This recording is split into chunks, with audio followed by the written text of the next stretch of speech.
Саламатсыңбы, Жез кемпир? Эмнеге чакырдың? Кандайсың, Кашей? Иш бар. Сен билесиңби светофор деген эмне? Ооба, светофор деген жолдон туура өтүүгө багыттоочу каражат эмеспи? Сен ошол светофордун үлгүсүн бояй аласыңбы? Албетте.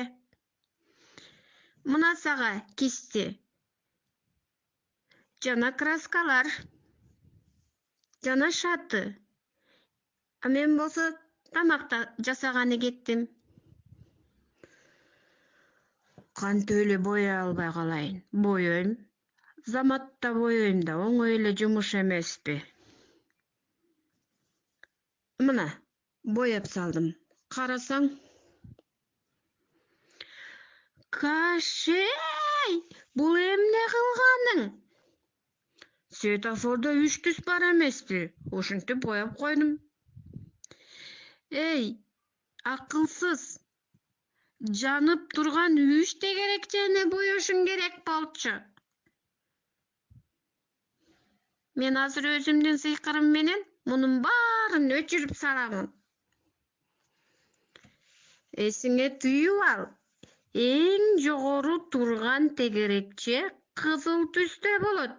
Келе, кызыл красканы алып бер. Ал эми орточусу сары түстө болуш керек эле.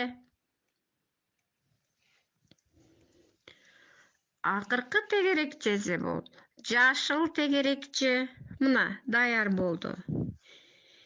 Эми эрежени эсиңе түйүп ал. Качан светофордун кызыл түсү жанганда жөө жүргөнчүлөргө жол жок. Ал эми сары түсү жанганда күтүп отур. Күтүп тур. Түшүндүм. Жашыл жанганда айланаңды кара. Машиналар токтоп турса, демек сага жол беришти.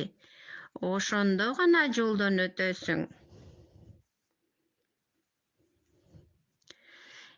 Түшүндүм.